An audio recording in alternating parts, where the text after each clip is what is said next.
আসসালামু আলাইকুম, সবাই কেমন আছেন? আলহামদুলিল্লাহ আমি ভালো আছি। তো আজকে চলে আসলাম কিছু গাছগাছালি শেয়ার করব। আর জমিনের অবস্থা দেখতেছেন, বন্যার কারণে এবছর কোনো জমিতে ধান হয় নাই।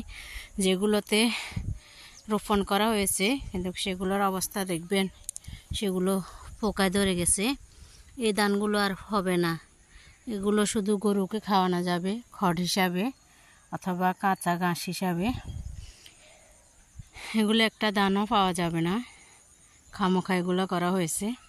আর যে আমার জমিনগুলো, এই যে এগুলো সব এমনিতে পড়ে আছে।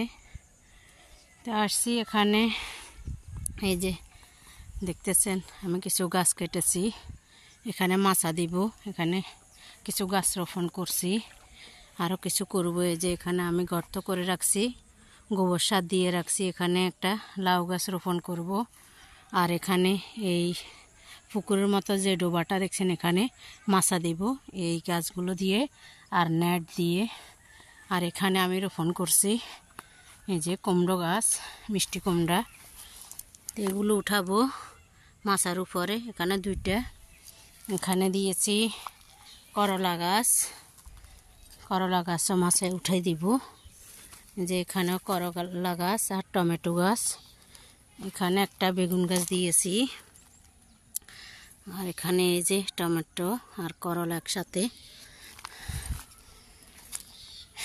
টমেটো গাছ দিয়েছি। এখানেও হয়তো কেউ বলতে পারেন দুইটা করে কেন, দুইটা করে আমি দিই না, এগুলো তো কিনে নিয়েছি নার্সারি থেকে।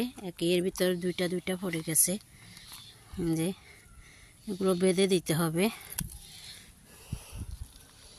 যে এগুলোর ভিতরে একটা আছে, এখানে একটা আছে, যে এখানে একটা রোপণ করলাম। তো এখানে প্রচুর পরিমাণে মাছ পড়েছিল, বন্যার সাথে মাছ এসে পড়েছিল। তা আমরা এগুলো সেচ দিয়েছি, সেচ দিয়ে অনেক মাছ ধরেছি। আবার পানি পড়ছে, পানি যেগুলো ছিল সেগুলো আবার এখানে এসে জমাট করছে, আর ছোট ছোট মাছ পড়ছে। এই যে আমার শিম গাছের অবস্থাও ভালো না। এখানে একটা দুন্দুল ধরেছিল, দেখি নাই, ফেঁকে গেছে। যে এটা ফেঁকে গেছে, দেখা যায় নাই, এখন দেখতেছি। এখানে আরও কিছু জবজাব দেওয়া হবে শিম গাছগুলোর ভিতরে। শিম গাছ, কলা গাছ, আলহামদুলিল্লাহ মোটামুটি কলা গাছগুলো ভালো হয়েছে। এখন কলা ধরলে রাখা যায় কিনা সেটা হলো কথা। এখানে চোর আছে প্রচুর পরিমাণে, এই এলাকাতে চোর, কিছু করে রাখা যায় না। শিম গাছের অবস্থা অতটা ভালো না।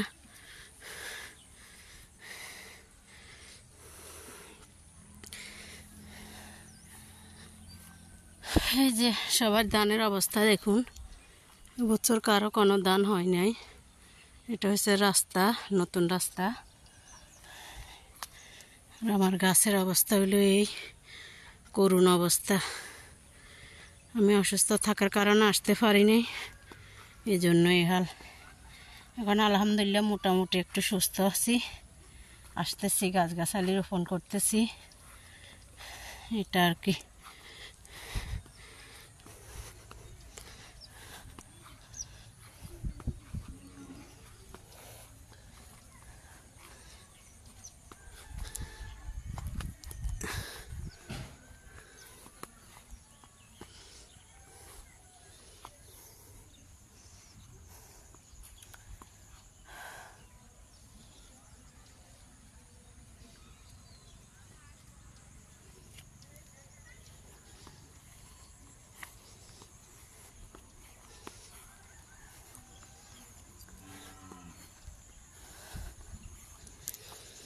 এখন আমি এগুলো রেখে চলে যাব, পরে এসে কাজ করব।